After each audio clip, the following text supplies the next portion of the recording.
Welcome to American Top Team.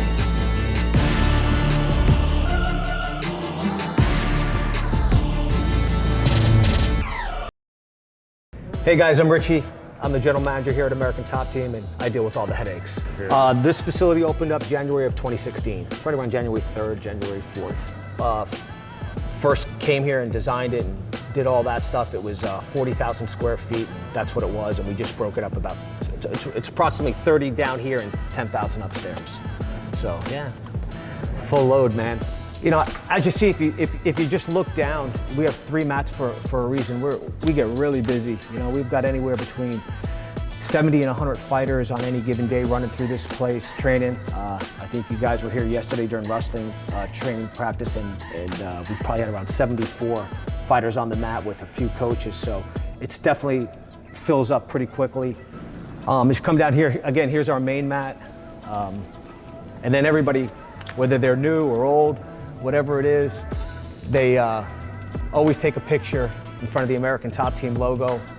It's actually a pretty cool thing that we had made. They'll come in here and the first thing they want to do is, hey, can I take a picture in front of the mat, you know, with the logo. And actually, if you guys look over here, this was when Johnny won his belt, and it's just a great scene going out. It's Mike Brown, Johnny, Dustin, and Pitbull, and it's leaving the arena. Actually just a cool shot, black and white. We kind of blacked it out. Everyone likes it.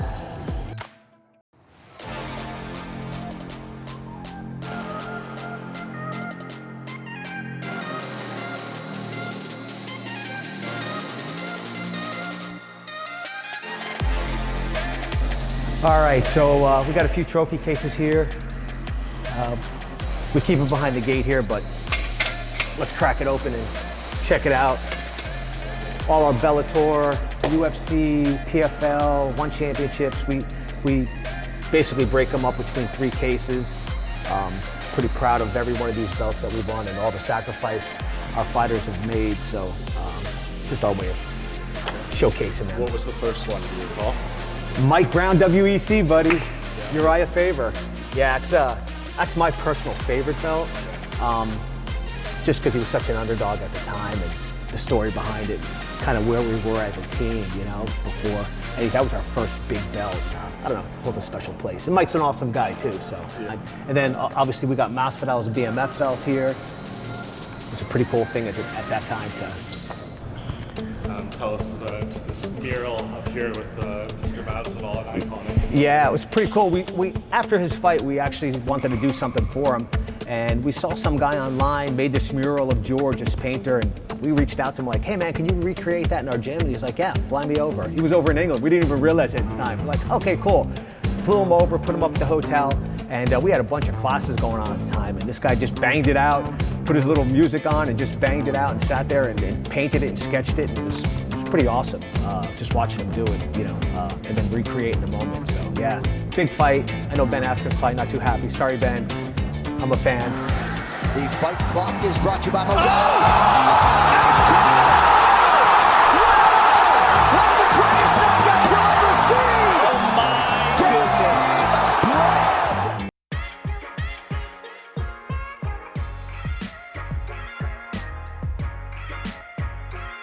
Yeah, so this is our striking room. It's actually a multi-purpose room. Our guys, you know, you'll see all our bags set up, our Yokow bags.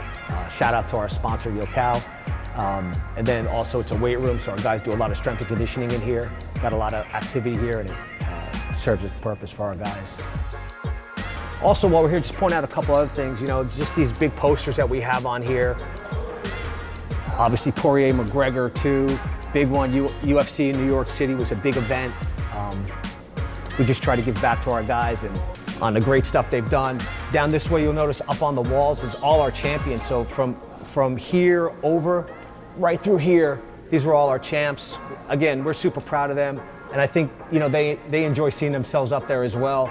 You know, from Johnny Emblem all the way down to Kayla and Mike Brown. Again, we talked about Mike Brown earlier with his WEC belt. He's right there in the middle next to Kyoji.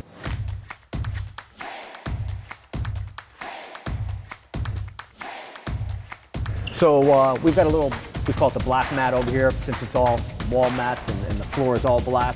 But we've had some iconic matches in there, just everyone from DP to Kayla to Mateus Gamrot to Arman Sarukian, Kyoji. There's just, I don't know why, guys gravitate towards this area.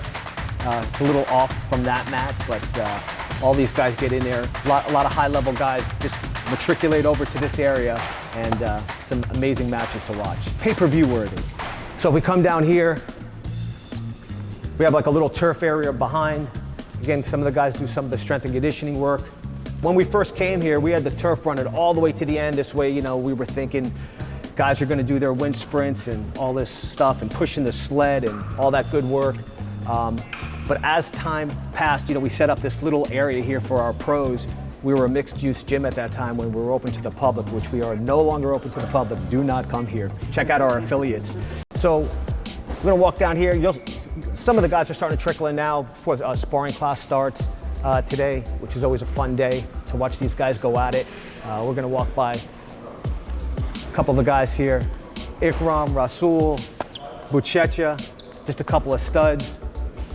A couple of our coaches over here, Anderson, Franca probably doesn't get enough love. The other guy gets too much love, Parompinha. Trains a lot of our high-level fighters. Both of them do. They're amazing. You can always turn around. Here's our wrestling coach, Steve Mako. Guy's an animal. You know, it's just awesome to have a guy like that on our team.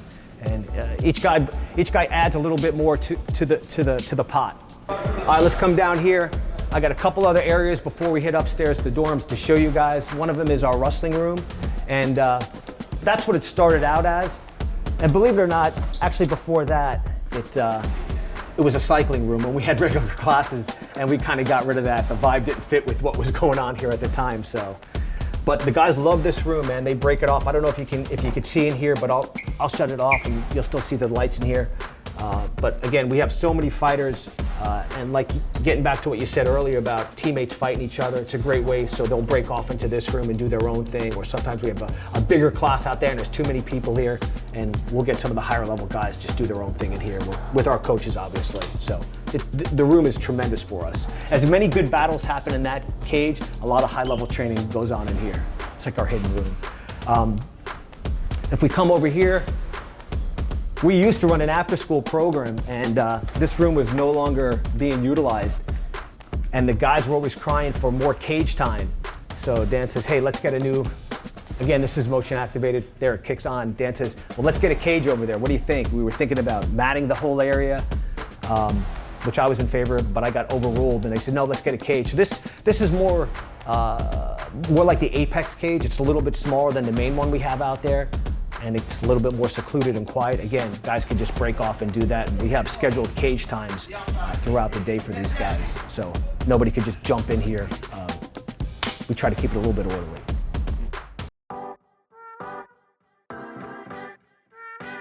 All right, so nobody can just walk up into our dorm rooms. We have these, whatever you want to call them, little get buzzed in. It times out after a minute, but it gives you access to come upstairs. So come through here, here's the lobby for the elevator. And again, we have the same thing. We have a keyless system to come in for our fighters. Every one of our fighters that are in our dorm rooms get one of these. We just swipe on the outside. This will pop that door. People ask, oh, who gets qualified for our dorm rooms? It's really on a case-by-case basis, but it's reserved for the higher level guys, UFC, Bellator, that type of thing, PFL, I should say. But yeah, the guys like it. They can just concentrate on the training. They come in here. A, it saves them money. They don't have to get a hotel room. They kick back their 5% to us, you know, so it saves them a lot of money. And this is what the dorm rooms are like, you know. Another superstar, Mosvar. Just wake up. I'm sorry to wake you up, brother. How are you? Good? Good. I'm good. Should be the next champion. Get this guy a title fight. Volk, where are you?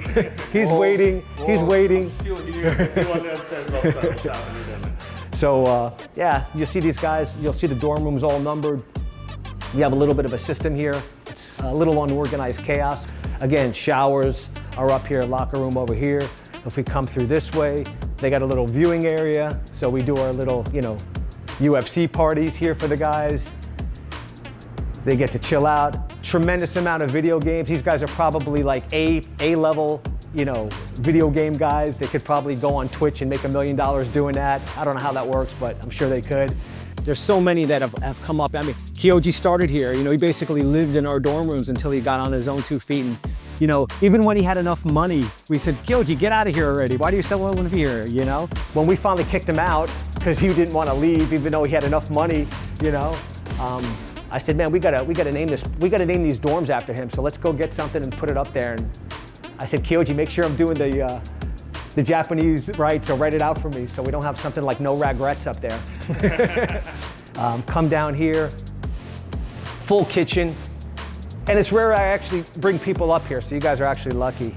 I don't bring too many people up here, and I give the guys their privacy actually. So here's a full kitchen, 2 stoves, couple dishwashers, commercial fridge and freezer, you know, and all I ask of these guys is keep it clean. You don't keep it clean, get out. We're actually pretty strict up here. They're not allowed to bring any friends up here. Don't bring your girlfriend up here. Go get a hotel room, whatever it is. Don't bring outsiders up to our place. No drinking, no drugs. So it's like a college dorm room. Each room holds 2. And my thing is, it's like a college dorm room minus the bongs and beers, you know? So there it is. Also have a pool table over here, but the coolest thing is we made this big glass window and you could look right out, and these guys get up in the morning, they're eating their breakfast, and they're kind of seeing what's going on, and they can, you know, get the bird's eye view. You know, you come in, you're locked in, you're here for 6 weeks, 8 weeks, whatever it is. You don't have to worry about too much. Your kitchen's right here. We have a laundry room around the corner. Have somebody comes up here and does light cleaning. You're in your room, you're with like-minded fighters that all have the same goal. You know, the coolest part about it is I've got guys from all over the world, all nationalities, you know. They all coexist. Never an argument up here. There's never any bullshit. If you're not getting along with the herd, you're not gonna be part of it. We started in 2001, and you know, we started as a boys club, you know, in Boca training. It was like a 1,200 square foot facility, and then we just started to grow. That was never the focus to be the biggest gym. Our focus is to be the best gym and have the, you know, the most champs and kind of dominate in that regard. Everything under one roof for MMA and strength and conditioning and boxing and kickboxing and wrestling. This way guys didn't have to travel to 5 different gyms, and that was the vision. What does it take to become a champion here? It's gonna sound cliche-ish, but it's, you know, hard work, consistency, trust the process that our coaches have put forth for you guys, that laid out the blueprint for you to win, and just go out there and execute. Listen, everybody's got an ego. If you're good at what you're doing, you've got an ego, and to walk in here, you know, there's a lot of egos that come with the package, and it's just about managing those egos. And really, like anything else, it's like a cancer, and people that don't get along with our gym and don't flow with the team, we're really quick to cut them out. They're not gonna last here. Guys have everything built in for them to succeed. You know, we just try to take the headaches away and just concentrate on the fighting. That's it, man. That's, you know, come down here, put your mind right. Don't have to worry about anything, really. Hey,